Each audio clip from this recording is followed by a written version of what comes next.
It's the two former Owners. OWA owners, A's and Tyke, and we're here for the video, the question, the one that we all want to know: how do you grow a federation? Just for some insights, to let you all know who I am. My name is A's, and I own RWI and UWI. They maxed out at like 50, 60, 70 players and dropped to like 10 in like. It's early days, but I guess the lowest would be like 20. So, yeah, we kept me and CJ kept the Fed running for a long time, and I think considering that I own this channel, I think I like to know that I have a pretty good concept of how to grow a federation. My promoting game wasn't the best, but like I do know, like I know a considerable amount more than a lot of the new people who kind of need advice. So that's what this video is for. Tyken, you want to introduce yourself? Yeah, my name is Tyken. You may know me as the former OWA coordinator and the former CEO of ACW that used to be owned by Redacted Blade, but it was a good run before he got exposed for being a pedophile, and I didn't know. Kind of sucks that it ended, but we used to max out in its prime days. We used to max out shows, and we would offer. I think we were offered an RWA spot one time, and yeah, it was pretty cool. It gave me a lot of experience, and and I've also done a lot of GM work for other feds like EWF and what's that one fed called? What's that other one fed? I can't remember at the time, but yeah, I've had a lot of experience in my short time. So I think to start off, the one thing that I want to say, because there's a lot of things that you can say about how to grow a federation, but ultimately the goal is your federation needs to be. This is what worked for me, by the way, so it might not work for everyone, but because like obviously roasting is always changing. But what one constant that I've seen with federations is that usually if your federation is unique enough to the point where you can differentiate yourself from others, people will gravitate towards their fed more. If you treat, and also it's really general, but just treating people with respect, and just carrying yourself in a presentation that isn't like, if you are saying negative stuff on Twitter all the time, nobody's gonna want to go to your fed. If you're yelling at people, nobody's gonna want to go to your fed. Generally, you don't need to be like super. You don't need to be perfect, but just being like, let's say just being more professional in your Discord chat, like your announcements, not like constantly getting into drama.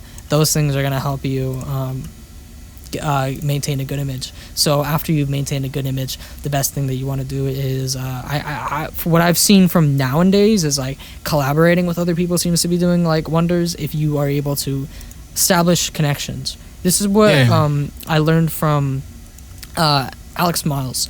He said that when I asked him like he told me that when he joined alliances, the point of it is really to is to gain connections from it.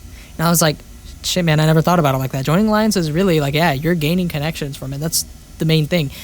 If you gain connections with people, again, it's like really universal with like any other like quote business or whatever, like group. If you gain connections with people and you really get to know people, and you're not on the bad side of everyone, then they're going to be able to help you. You're going to be able to help them. If you if you know people, then that's how you improve your craft, honestly.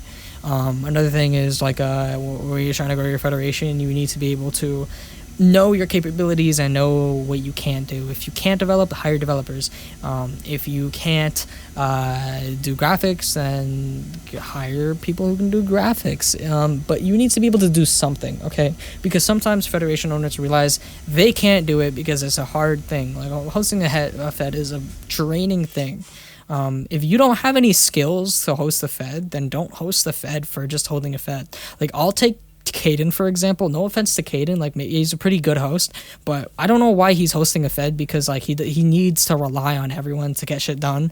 I haven't seen him make graphics. I haven't seen him make arenas, trons, none of this stuff like he can actually do by himself. It's literally the reason I said RWR would collapse in the first place, is because he doesn't know. Like, bro, sure, his promoting game is amazing, but he cannot the consistency. It's not like I don't see RWR lasting longer than like so I didn't see it lasting longer than like 3 months when it first came out. Now he seems to be taking stuff at his own pace, which is beneficial to him, and he's actually like trying to make sure that he can maintain this thing. But the thing is, like, if you are just simply not capable of doing it, then don't do it. But if you are capable and you actually do have something that you can do, use that to your ability. Like, you know, use the stuff that you're good at, and it's okay to ask for help for stuff that you're not. Just don't make sure that you're not dependent on others. And I agree with you. So my these are my tips, right? So first off, don't start a Fed because you want to do it for the sake of it. You need to start a Fed only if, and really, this is what I've been seeing a lot, bro. Only start a Fed if you have the motivation to do it. Because if you're going to just start a Fed because your friend's doing it, like, not gonna lie, I think I want to start a Fed. You just think of that one day, like, oh, I want to start a Fed and blah, blah, blah. And you don't really have the continuous motivation to carry this idea out. It's gonna end in about a couple months. I've seen it happen before. Age has seen it happen before. We all seen it happen before. When people you know want to start a Fed because they're just bored or something, it never ends well. And so that's the first thing. Only start a Fed if you really know you want to start a Fed. After you get that out of the way, you have to think of your weaknesses, what you can do and what you can't do. So if you know that you may be a decent graphic designer, but you cannot build, ask for help for building, right?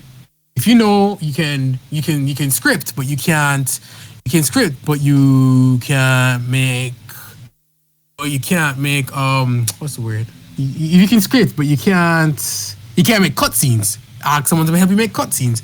If you know you can make clothing, like make fan shirts and them shits, but you're not really creative, ask some persons for creative help. So it's really good that you know your weaknesses and get things to cover your weaknesses. And also, if I may, it's important to know it's important to establish connections with your roster too. You know, like if your roster is able to like help you, because your roster are the people attending your shows. You know, if you show them that you actually value their opinion, like, hey, do you think this show is going well? Did you think that show was good? Am I doing? You know, like asking them like genuinely like trying to like show them that like. Ask them for feedback, because you can't always be content with the way that things are. You know, if you want to improve your show, you should ask the people going to it, and it's quite an obvious thing, but it's an overlooked thing. Yeah, I really do agree with that. And this is a side note here, but if you're really going to have a creative team, you should get rosters from your members from your roster to be on the creative team, because as Ace said, they're really invested into your Fed. And they will care more about the product of the show. And you can always, once you pitch them an idea, they will see yes or no if this idea will work out.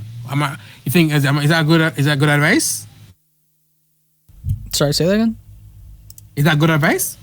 No, I mean, say what you just said before they advise. Oh, my fault. So basically, right, you should have members of your roster on your creative team, because they're the ones that are going to your shows.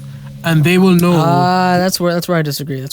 I actually think there needs to be a differentiation between your friends and your friends, your roster, and the people controlling your federation. I do not think that you should not have your friends be in your roster, because you're gonna tend to bias them, and that's gonna create an instability on your opportunity and who you're giving those opportunities to. That's what I see with a lot of feds, is that it's not essentially like a federation where everyone has an equal opportunity to thrive.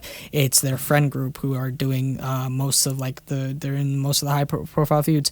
Like, it's great to have your friends, but like, you know, have a differentiation between these two things. For creative stuff, honestly, what worked best for me is Sure. Okay. Yeah. Sure. Have maybe one or two people from your Ooh. roster in there because they Okay, like actually, a yeah, couple. as you.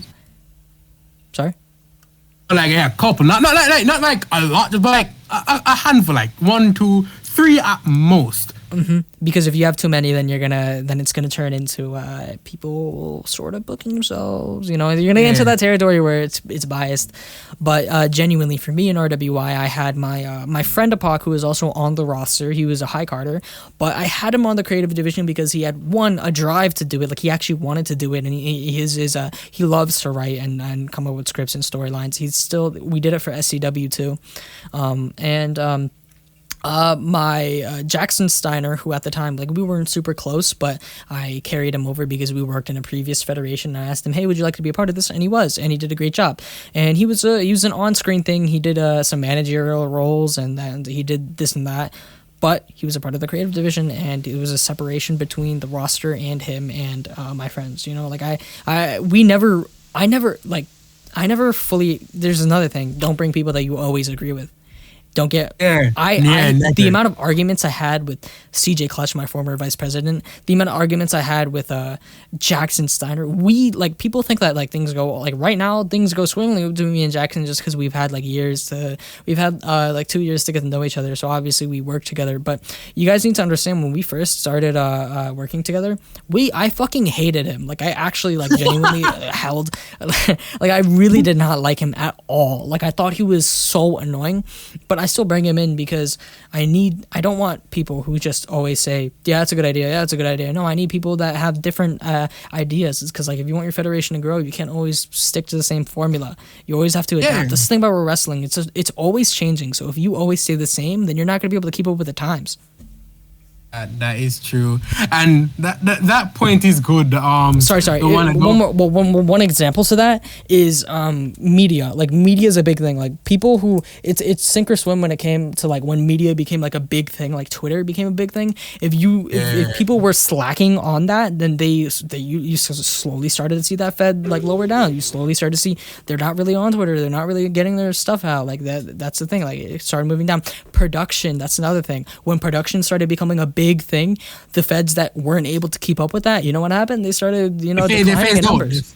Yeah, they phased out because nobody wants to go to a lowly produced fed. Everyone wants a good production. You can have the best hosting skills in the world, but if you don't have good production, yeah, you're kind of screwed because people really like production. We're trying to give real laggy for them. examples to you guys, not just general stuff.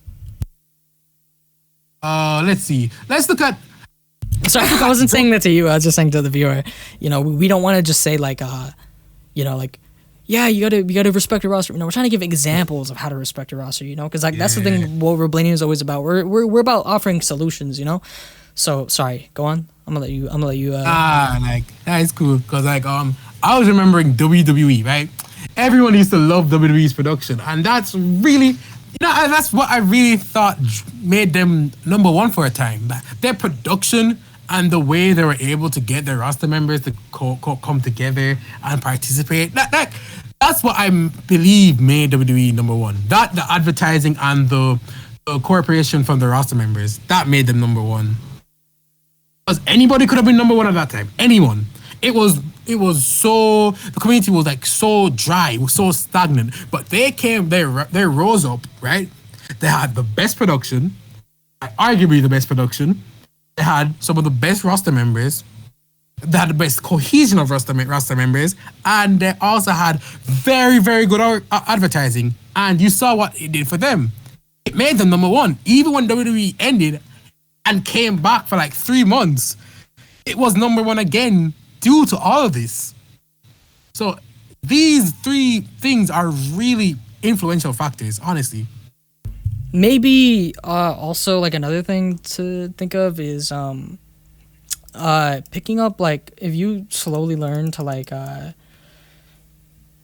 utilize what you have efficiently. Like if you have if you learn how to really master using this one match card template, you don't always need to buy new match card templates. Maybe change up the one that you already have for your pay-per-view.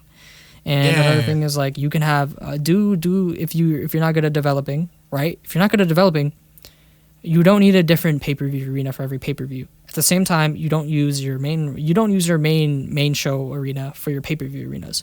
What I feel works is you have 3 arenas: your main roster arena, your pay-per-view arena, and your WrestleMania arena, your big arena that you only use like maybe you use twice for your SummerSlam and your WrestleMania. If you look at it this way, you only need to order 3 rather than buying constantly new stuff for each one. When it comes to like posters, order a template for like maybe 1. Then you can switch it around, change up the colors or whatever. And it's not going to be the best. Here's the thing: it's not going to be the best. It's not going to be really good, but it's better than one draining yourself trying to find people to make it, and it's better than trying to make something that's worse, if you get what I mean. Because you don't want to be on a decline when you're making your stuff. And like what I figured worked for me was doing that is like, because like when you're on the grind in like fed wise, when you're on the grind, making a whole new arena every single time, making a whole new match card is draining. It really is. But now we're in a new state of wrestling where you don't even need to make anything, because there's so many developers that are accessible, so many commission servers that you don't even need to do anything really. But my point still stands: you do need to have at least a skill to get your foot into the door.